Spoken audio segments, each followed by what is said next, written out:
Ce matin-là, il avait encore beaucoup plu. Le fleuve menaçait de grossir encore les inondations après que le passage du typhon ait laissé la campagne recouverte d'eau boueuse. Toutes les communications avaient été coupées. Les pylônes des émetteurs avaient été emportés par la crue. Les villages n'avaient plus d'eau potable et commençaient à manquer d'approvisionnement. Les tensions liées au contrôle du fleuve traversant les pays voisins commençaient à ressurgir. Je dormais profondément quand mon robot me réveilla. Réveille-toi, il est 7h30. Oui, bon, ça va, je me lève. Pas de temps à perdre. Nous devons reprendre les recherches. Les manœuvres sont terminées depuis 3 jours déjà.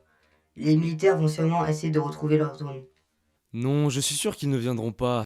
Dans ce coin-là, la forêt est trop épaisse et le système de géolocalisation doit être en panne, sinon ils seraient déjà revenus. Ouais, bon, en tout cas, ne traînons pas. Rien ne sert de s'énerver, Tan. Je te rappelle qu'il n'y a plus d'eau courante depuis 2 mois. Tu as raison. Ah, vous avez de la chance, vous les robots, vous n'avez pas besoin d'eau.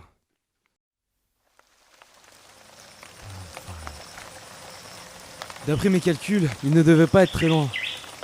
Pourtant, je ne capte aucun signal. Il doit être inactivé ou partiellement détruit. Là-bas, il y a une forme. Je vais aller voir. Ici, il est là. Super, c'est une XC28.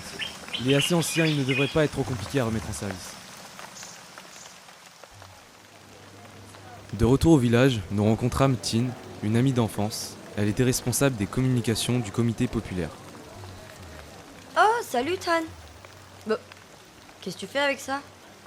C'est un drone d'observation très sophistiqué que l'armée a égaré pendant ses manœuvres.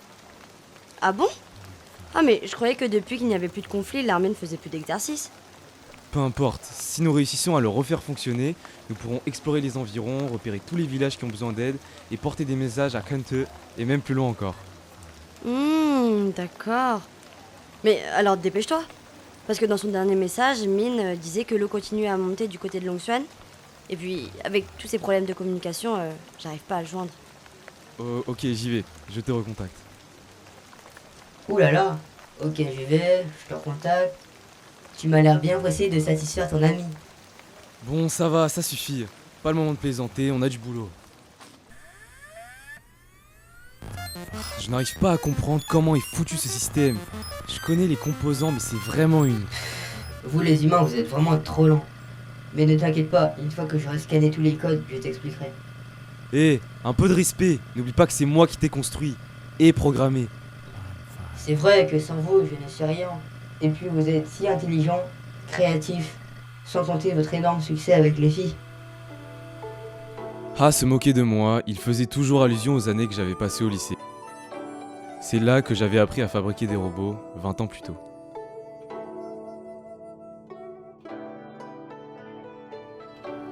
En plus, vous m'avez doté d'un certain humour, alors ne perdez pas le vôtre. Ah, Tan, t'étais où? Je t'ai cherché partout. Regarde ce que j'ai trouvé dans la forêt. Oh, encore un de tes gadgets. Non, mais t'as vu la rivière? On ne peut plus sortir du village maintenant. Il y a 3 maisons qui vont encore couler.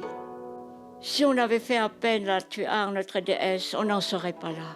Malheureusement pour les déesses, le monde s'est complètement déréglé depuis des dizaines d'années. Le delta est envahi tantôt par l'eau salée de la mer, tantôt par les inondations. Dans le village, une chaîne humaine plaçait des sacs de sable le long des maisons. Mademoiselle Tin, j'ai une bonne nouvelle. Les pays amis vont nous envoyer de l'aide. Les Australiens nous envoient des unités de production d'eau potable et l'Allemagne et Cuba proposent d'acheminer du matériel médical pour les dispensaires. Oh mais c'est formidable ça. Mais comment on va faire pour les acheminer? Et à qui on va les donner vu qu'on n'a plus aucun contact avec les autres villages? Allô? Ah, Tan! Oui, que se passe-t-il? J'avais réussi à faire fonctionner le drone, il n'y avait plus que quelques réglages à faire. Tu vas voir, Tin, ça va marcher. Il va décoller. Et où il va aller ton drone? Regarde! Je n'en menais pas large et priais peut-être un peu la déesse Tuan pour que ça fonctionne. Quand le drone prit son envol, il y eut tout d'abord quelques images brouillées, mais très vite, elles se firent plus claires. Le drone volait au-dessus de la rivière en crue. Nous vîmes alors la dévastation des alentours du fleuve. Le drone survolait des régions entières dévastées par la crue, des hommes et des femmes sur les toits de leurs maisons, des arbres emportés par le flot. Quand le drone arriva au-dessus du village de Mine, nous poussâmes des cris de joie. Les capacités du drone nous ont permis de localiser précisément les personnes en difficulté et d'envoyer les secours dans les zones les plus touchées. Tan, tu penses que le drone il peut servir de relais pour les communications? Ah, attends, je vais voir. Mais enfin, Tan, c'est le b.a.-ba. Qu'est-ce que tu crois? J'y ai déjà pensé. La communication était rétablie avec Mine, il put nous faire un rapport plus détaillé sur les besoins. Ok, je vais contacter la sécurité civile de Canteux pour leur transmettre les coordonnées des villages et des routes. Mais peut-être que notre cher Ha peut nous faire une petite liste de tous ces lieux. Je crois que je t'ai appris à écrire, mon cher petit robot. Attention, monsieur Tan. Je risque de perdre mon humour. Ensuite, tout est allé très vite. Les secours sont arrivés dès le lendemain et notre drone a continué à guider les opérations, sans oublier Ha. Les images des inondations firent le tour du monde pendant des semaines et des pays comme le Burkina Faso et la France firent même des dons de vivres, de vêtements et de couvertures. Grâce à Ha et au drone, j'étais fier d'avoir contribué à aider les secours à venir en aide aux populations.